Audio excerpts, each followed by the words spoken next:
All right, so we're gonna be nitpicking Sea of Stars here. I've already done my Sea of Stars review on the channel. Um, Actually, I think I forgot to give 8 out of 10, but it probably doesn't matter. Don't really get views like that anyway. But anyway, nitpicking Sea of Stars. So,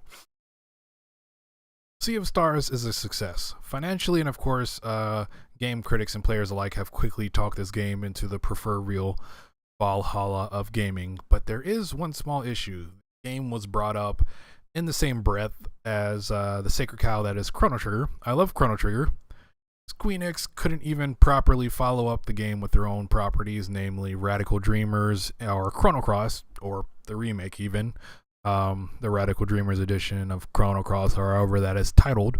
So while I came into this game with an open mind, knowing it was inspired, not necessarily going to be some sort of definitive replacement for the OG, I do think there are some things I would like to see from the next entry, which undoubtedly will happen from just the sales numbers. The storyline and set pieces of Chrono Trigger were revolutionary at the time, and for the most part still are. I will be going over some spoilers for Chrono Trigger, and of course spoilers for Sea of Stars. So if that's something you're worried about, you may want to check out this video after you've checked out one or both of those properties. In the first part of Chrono Trigger, you're unknowingly taking part in a fun fair that actually makes you a criminal. While strangely this might be considered an early dose of hashtag ACAB, it shows the game was paying attention to your actions while you may have just been studying the blade or interacting with the Millennial Fair.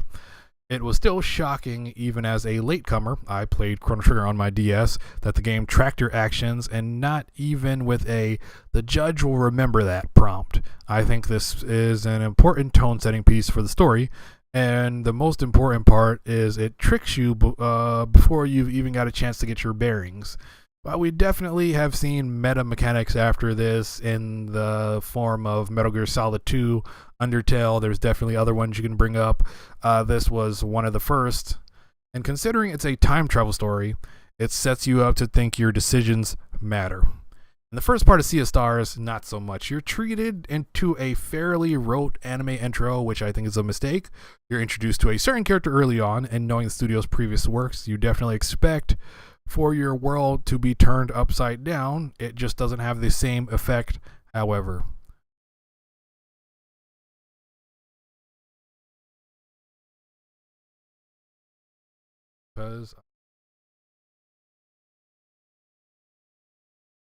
Okay.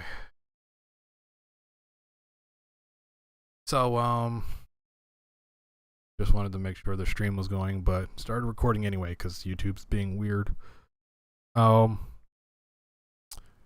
Let's see, where were we? In Chrono Trigger, you're wrongly thrown in jail and must break out, culminating in a fight against a dragon tank. Each time period has distinct enemies and vibes. In the past, you fight the now extinct humanoid tyrannos. In the near past, think medieval, you fight dark creatures who have been gathered for a nefarious purpose.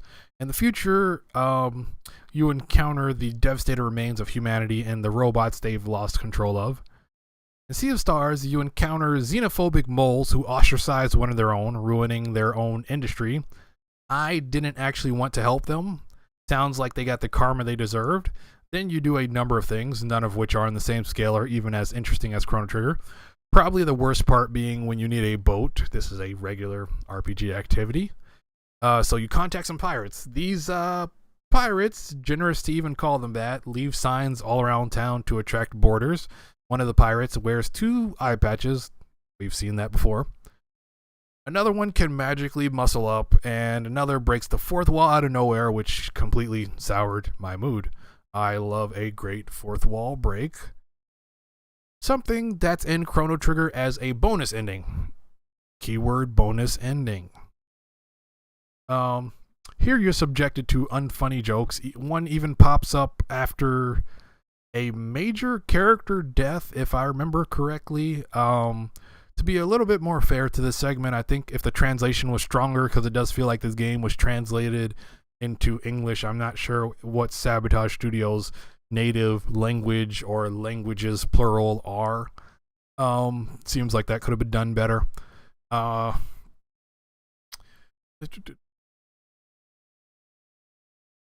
But yeah, if the translation was stronger, it would work out a bit better to have a fourth wall breaking character. I thought I'd end up fighting these pirates, but no, you're cheated into helping them over arm wrestling, which I did not like that. I really don't even have words for that. But we keep going because the pirates, you might think they've lowered the bar, but the bar is definitely not lowered all the way yet. I would have been fine if they fought me, but they chose the terms of the deal, which was the arm wrestling, and cheated. Then the heroes just go with it, which without so much as a complaint. And finally, when you get to their boat, they have you riding on something that couldn't be called a raft if I was being generous. They have you, while I imagine the idea behind this is, oh, you expected a grand galleon worthy of your time and stature. Nah, that's not our boat. Our boat is this piece of crap, which is a joke. It's not funny and, did not endear me to this game. I'll definitely say that. So at this point, you've been duped twice by this pirate crew. And really at this point, it feels like Zale and Valir should have just beat these clowns up. Even still, what basis do you have to trust these pirates who don't actually seem to be pirates? You do so because the game requires it, and it works out because the game requires it.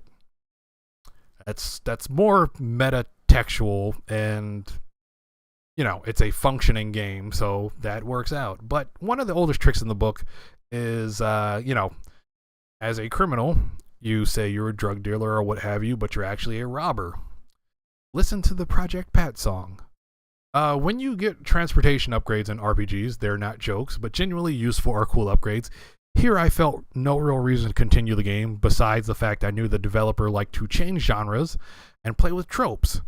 They're technically playing with tropes here, but it feels more insulting than clever, like a child trying to be cute, but as the kids say today, it ends up just being a little bit extra.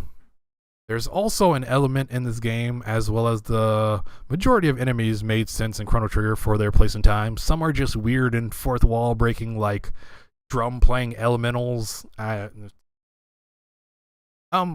Also, I had to talk around this in the interview, and I talked around this a little bit. I mean, not the interview, but the review. But I had to talk around this a little bit in the first part of this video as well. I hate Garl. He volunteers himself in things he shouldn't multiple times, which eventually results in his own death. Again, sort of the same deal with the mole people being xenophobic and pissing off the one person who can ruin their industry. Seems like karma to me, but of course, reviving Garl turns out to be the good ending, which I did not want to go for because I don't like Garl. But yeah, let's go back to the script here. It's one thing if you want to help by being a cook and PR rep, but there's even a moment where he decides that this is a duel for honor between Zale, Valir, and their mentors.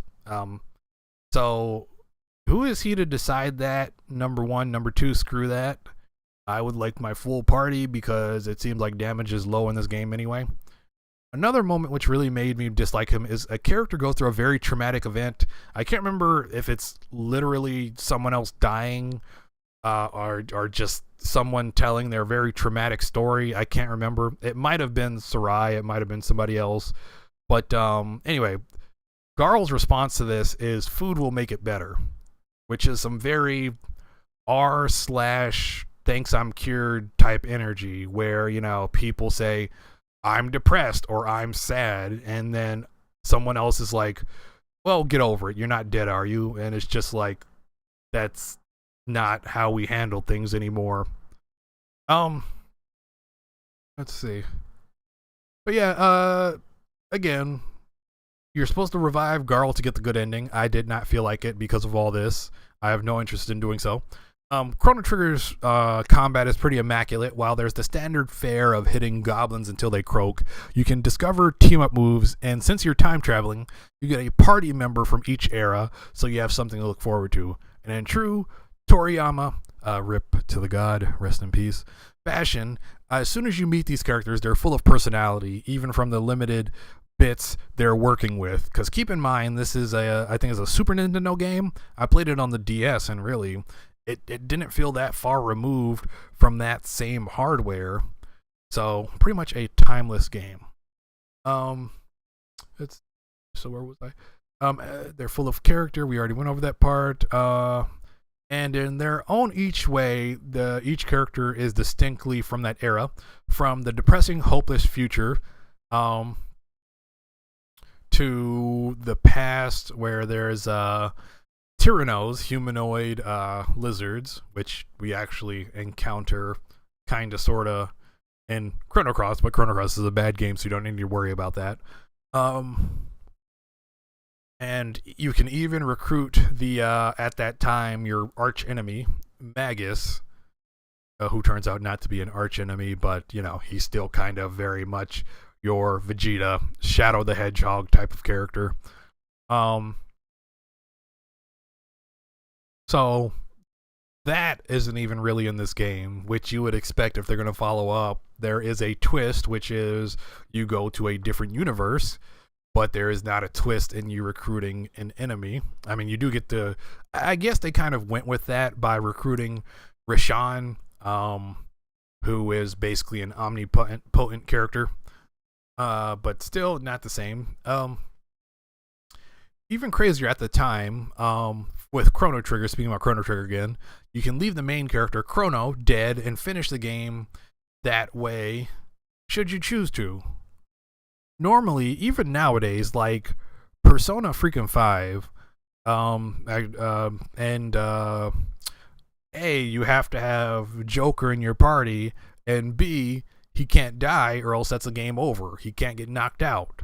So way back when, we're talking about Chrono Trigger, you've got enemies appearing on screen, not random battles. Your main character can just straight up be dead. You know, maybe you don't like Chrono. I don't know why you wouldn't, but he is silent, and silent protagonists do kind of get on my nerves now. But I mean, he was cool.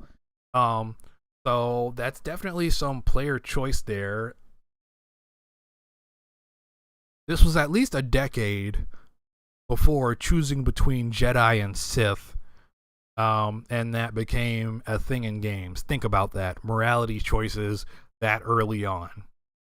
You learn plenty about the characters, and I never felt bored by going on side quests or trying to get the ultimate weapons.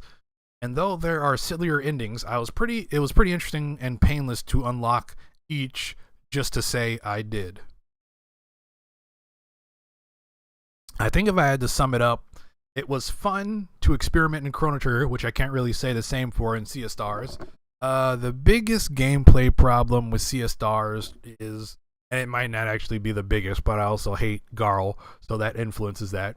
But anyway, the biggest gameplay problem with Sea of Stars is Garl sucks. He doesn't have an element, and his moves are limited in use.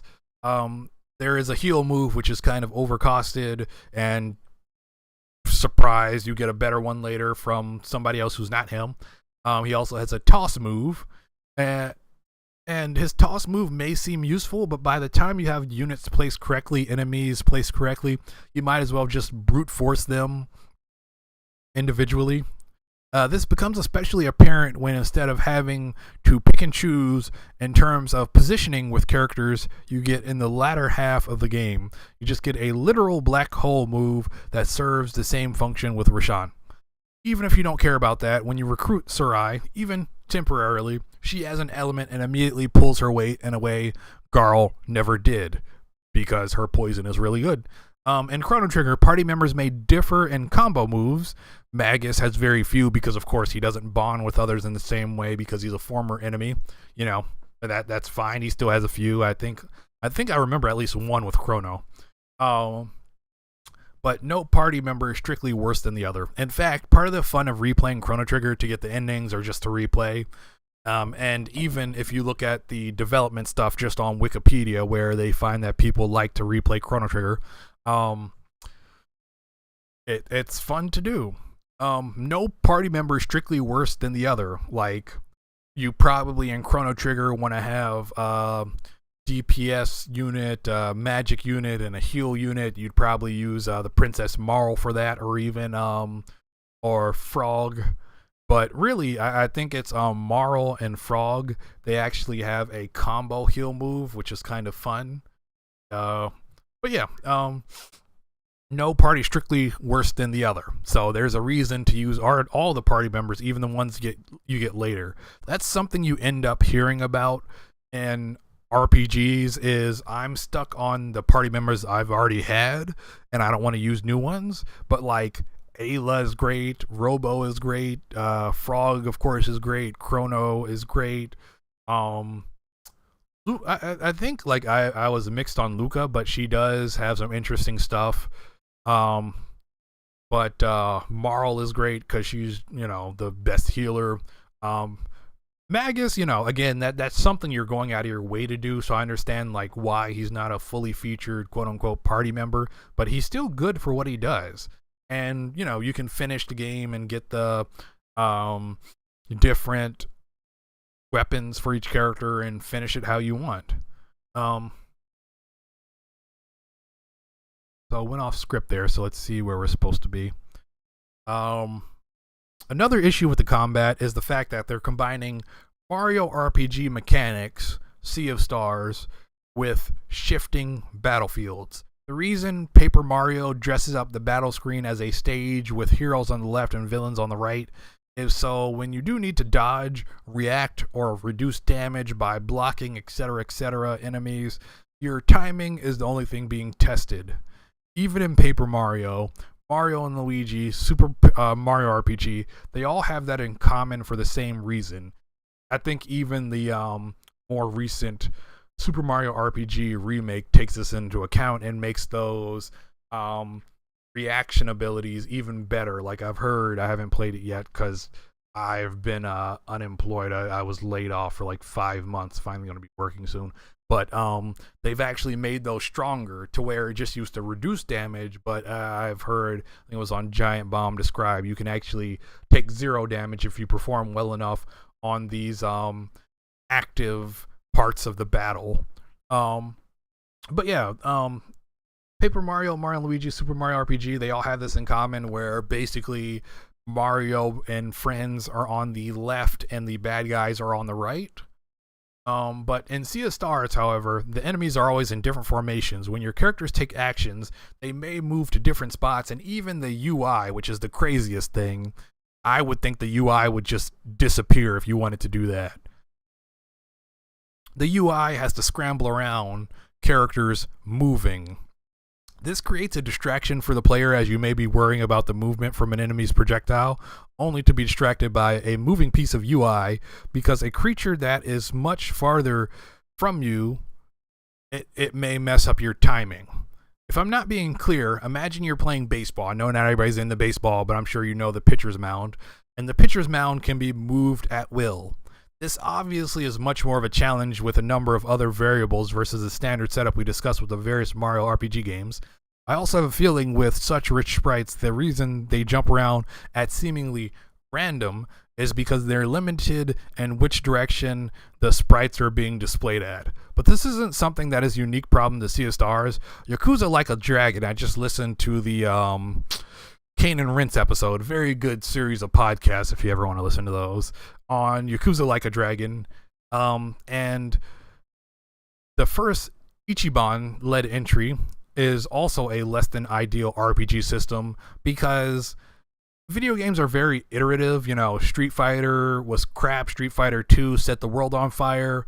So if we want to think about that, Sea of Stars 2 should be a much better game than Sea of Stars. But people already like Sea of Stars, so hopefully they don't just sit on their laurels. But getting back to the script, I also have a feeling with such rich sprites, richly detailed sprites, the reason they jump around at random is because they're limited in what direction and what they're being displayed at. But yeah, going back to the Yakuza Like a Dragon, that game also had problems with using AoE abilities, which I sort of discussed with Garl having his toss. So it seems like something that's not something you get all the way right first time around.